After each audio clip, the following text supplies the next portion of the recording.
Mesdames, Messieurs, bonjour à toutes et à tous. Bienvenue au journal. Réaliser de grands projets en matière d'infrastructure et de communication. Ambition du projet Prikao qui devrait permettre à Ouagadougou d'être relié à Paga au Ghana par la fibre optique. Les négociations intersyriennes de Genève ont du mal à commencer en dépit de la bonne volonté des médiateurs, chacun essayant de jouer la montre à l'image de l'opposition qui réclame l'arrêt des hostilités sur le terrain. Parcourir le Burkina à la découverte de ses richesses culturelles et touristiques, credo du ministre de la Culture, des Arts et du Tourisme. Dans les cascades où il a séjourné dimanche dernier, Tahirou Bari a apprécié la diversité des potentialités de la région. La réflexion devrait se mener, selon lui, sur le rôle de la culture dans le développement de l'économie nationale. Le reportage, Karim Ilboudo, Kadou Romen-Naki. Le ministre Tahirou Bari poursuit sa tournée dans la zone touristique de l'ouest du Burkina. Ici, au pied des pics de Sindou, ou encore là, à la cascade de Banfora, le ministre est émerveillé du potentiel touristique de la région. Mais des sites touristiques qui ont besoin d'être retouchés pour offrir un cadre récréatif beaucoup plus plaisant. On se rend compte que la région de l'Ouest est un vaste champ de trésors touristiques. Malheureusement, ces trésors ne sont pas suffisamment connus par le Burkinabé. Il nous appartient d'accélérer les travaux de valorisation, d'aménagement, afin que ces sites participent de façon active au développement de notre pays. Il faut un minimum d'infrastructures et de réceptifs touristiques pour pouvoir permettre aux touristes de mener à bien leur visite. Le défi est aussi celui des acteurs culturels de la région des Cascades, des acteurs qui ont saisi cette opportunité pour soumettre quelques doléances à leur ministre de tutelle. La première difficulté pour les acteurs culturels de la région, c'est le manque de formation. Parce que pour gagner plus, il faut apprendre plus. Ensuite, au niveau de la région des Cascades, jusqu'à nos jours, la région souffre d'un manque de salles de spectacle. Préoccupation légitime, affirme le ministre Bari, qui se donne comme leitmotiv la revalorisation du patrimoine touristique et culturel. Et pour ce faire, il en appelle à l'union des forces pour que la culture burkinabé puisse s'exprimer dans sa diversité et briller de tout son éclat. Depuis les attaques terroristes du 15 janvier dernier, le Burkina a pris de nombreuses mesures sécuritaires pour préserver la quiétude des populations. Au nom de celles-ci, les contrôles imposés aux compagnies de transport et aux passagers avant leur embarquement. Un dispositif respecté dans toutes les gares et sur les routes, comme le montre ce reportage de Bernard Combelem et Jean-Clément Sommet. Ici, dans la grande gare de Gawa, on rencontre surtout des cars de grandes compagnies bien structurées depuis le niveau national. D'après les informations traitées au quotidien par les confrères, la plupart des grandes compagnies emboîtent déjà le pas des nouvelles dispositions gouvernementales en matière de sécurité intérieure du Burkina. À cette catégorie, il faut ajouter celle des petits transporteurs exerçant dans l'informel et associés également dans le nouveau dispositif sécuritaire. En état, le ministre d'État Simon Comporé nous a recommandé dans toutes les gares de veiller sur les barrages des gens, de contrôler les passagers qui vont nous donner des détecteurs pour souvent voir les bagages en cas de questions suspectes. Pour le moment, on est en train sur les traces. On vérifie tout ce qui se passe. Tous les bagages sont contrôlés. La personne, même moralement, elle est vue. On fait tout possible pour mettre la sécurité des Burkinabés. Dans tous les jours, il y a des brebis galets. Il y a des chauffeurs qui ne s'arrêtent pas à la gare. Dès que le matin, ils prennent les véhicules, ils sont partis. Ce n'est pas facile de les donner une feuille de route. En attendant, les chauffeurs disent faire du mieux qu'ils peuvent pour apporter leur contribution. Si on arrive sur la zone de contrôle, bon, ils nous demandent, on ne doit pas prendre les gens sans pièces. Mais nous, en tout cas, on ne peut pas demander les pièces chez les passagers avant de les prendre. Ça, c'est un peu difficile pour nous. Voilà. Bien sûr, on voit quelqu'un qui n'est pas clair aussi, on peut signaler. En tout cas, moi, personnellement, si quelqu'un m'arrête en plein bruit comme ça, moi, je ne m'arrête pas. C'est une gare, nous on prend des passagers. Bon, moi, mon décollage comme ça, si je gagne 3 personnes, je me lève, sur la route, je commence à prendre un peu.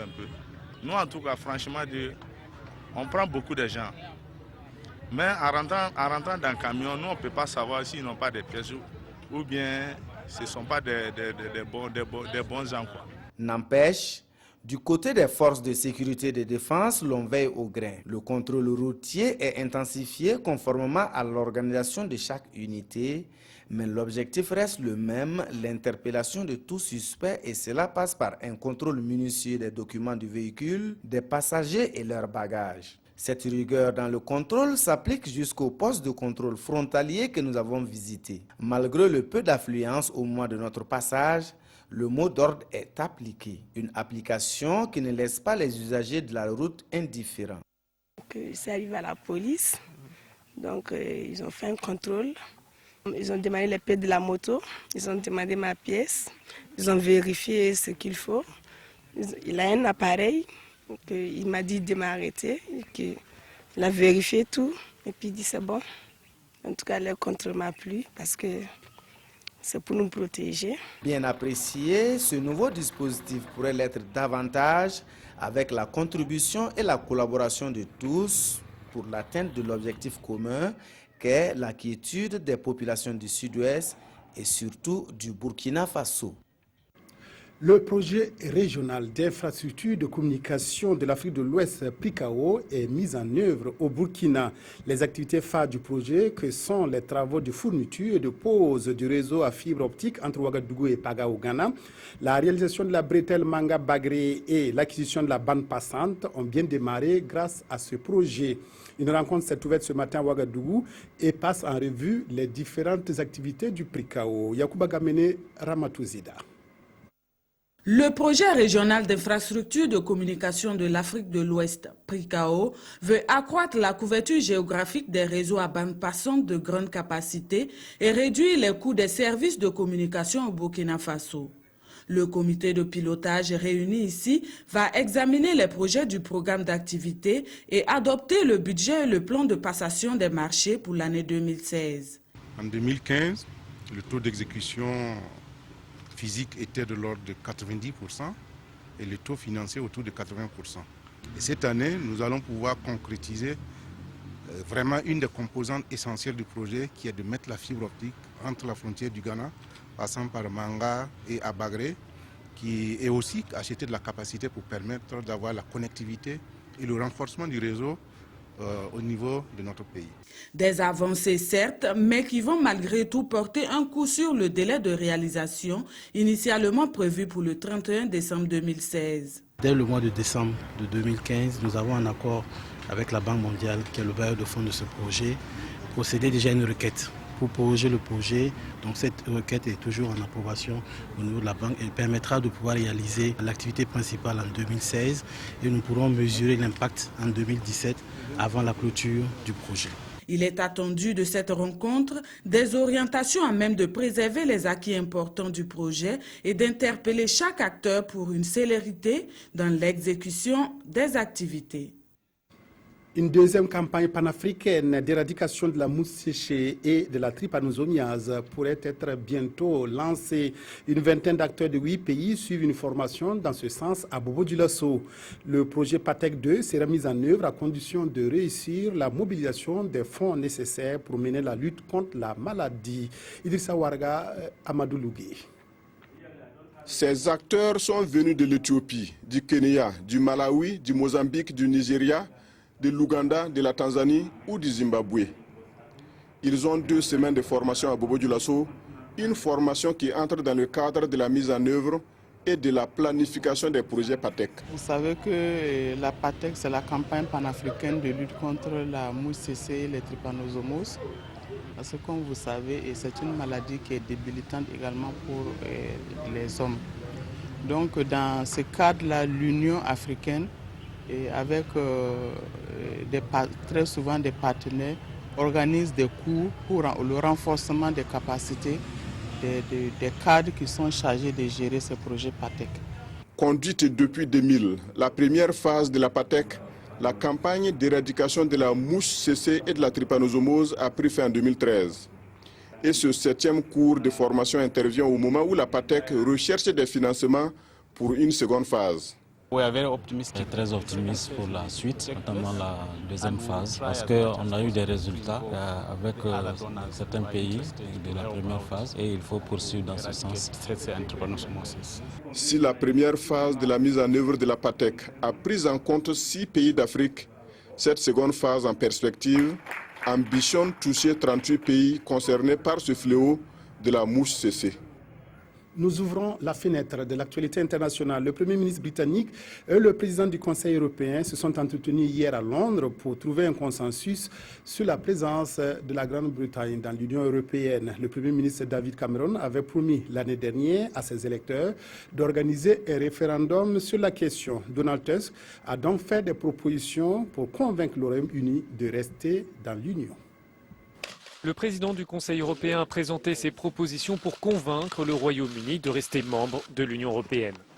Le Premier ministre britannique s'est en effet engagé pendant la campagne électorale de 2015 à organiser un référendum sur cette question.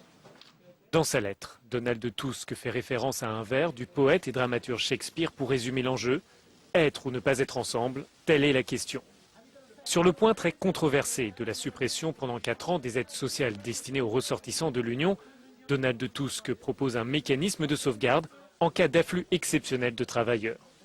Le Premier ministre britannique David Cameron s'est félicité du contenu de ce document et se dit optimiste sur l'avenir des négociations.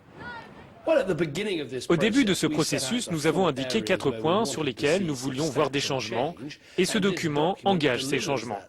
Mais bien sûr, il faut encore travailler sur les détails, il faut sécuriser des points importants, poursuivre les efforts et puis il y aura les négociations lors du Conseil européen. Il y a donc beaucoup de travail, mais nous avons fait de vrais progrès. Selon ces propositions, le Royaume-Uni ne serait pas contraint de s'engager vers une plus grande intégration des politiques européennes. Le président du Conseil européen propose aussi un système de carton rouge pour donner plus de souveraineté aux parlements nationaux et pouvoir rejeter selon certaines conditions un projet de la Commission. Quant à la monnaie unique, Donald Tusk promet de respecter les droits et les compétences des 9 pays non membres de l'euro sans pour autant donner un droit de veto. Toutefois, il ne s'agit pour le moment que de propositions. Le Premier ministre britannique espère obtenir un accord définitif dans 15 jours lors du sommet européen. Ce calendrier lui permettrait alors d'organiser le référendum en juin ou en septembre. Les négociations intersyriennes de Genève ont du plomb dans l'aile. Le face-à-face entre les représentants du régime de Damas et l'opposition à Bachar al-Assad a tous les problèmes du monde pour commencer. L'opposition dénonce l'offensive militaire syrienne qui se poursuit sur le terrain alors qu'elle avait posé comme condition pour participer aux discussions l'arrêt des hostilités. Les représentants du régime de Damas et de l'opposition syrienne se tournent le dos pour l'instant à Genève, malgré le lancement officiel des négociations de paix. Ce mardi, le principal groupe d'opposition a refusé de rencontrer l'envoyé spécial de l'ONU. Il dénonce l'offensive militaire conduite actuellement par les forces syriennes, notamment dans la région d'Alep. Notre objectif est de garantir la mise en œuvre immédiate des paragraphes 12 et 13 de la résolution 2254 du Conseil de sécurité des Nations Unies, avant le début de toute négociation. Il est clair, au vu de la situation actuelle, que le régime et ses alliés, en particulier la Russie, sont déterminés à rejeter les efforts de l'ONU à mettre en œuvre la loi internationale. L'armée de Bachar al-Assad continue sa progression au nord d'Alep, où elle avait repris le contrôle lundi de 2 localités grâce à l'appui des frappes russes. Elle avance désormais vers 2 villages chiites, avec comme objectif de couper la dernière route d'approvisionnement des rebelles dans ce secteur.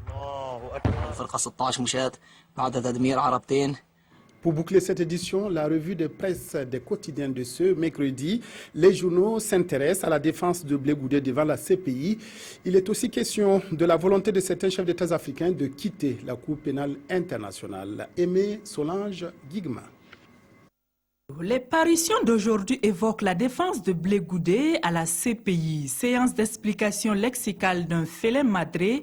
Titre aujourd'hui au Faso, le journal nous apprend que Charles Blé est innocent parce que non seulement il n'a pas incité à la guerre ni fait la guerre, mais en plus il a été un ange, un pasteur qui allait au-devant des brebis égarées pour les appeler à faire la paix et à ne pas s'entretuer. Mais quand on se rappelle, réplique l'observateur Palga, la capacité de mobilisation et le bagou destructeur de celui que ses fans appellent affectueusement Zadib Boué, on doute que ces affirmations puissent convaincre au-delà du cercle de ses admirateurs et des partisans du clan Gbagbo. Le moins que l'on puisse dire soutient le pays, c'est que ce feuilleton judiciaire est bien parti pour être riche en rebondissements. Car, constate-t-il, les accusés sont devenus les accusateurs, mettant même en doute l'impartialité de la Cour. Cette même Cour est mise en cause par les chefs d'État africains qui projettent la quitter, apprend-on dans les quotidiens du jour. Pour notre temps, une telle perspective est tout sauf productive puisque cela contribue à garantir l'impunité à des criminels de tout acabit. Qui jugera donc les chefs d'État africains, s'interroge le quotidien. Pour le journal, l'Afrique est encore loin de pouvoir juger ses anciens dirigeants, a fortiori ceux en exercice. Le quotidien suggère que la CPI soit maintenue, ne serait-ce que pour l'effet de dissuasion qu'elle impose aux dirigeants dits sanguinaires, quitte à la repenser et à la rendre plus efficace. Ainsi se referme le journal. Merci de l'avoir feuilleté en notre compagnie. Excellent après-midi en compagnie de la RTB.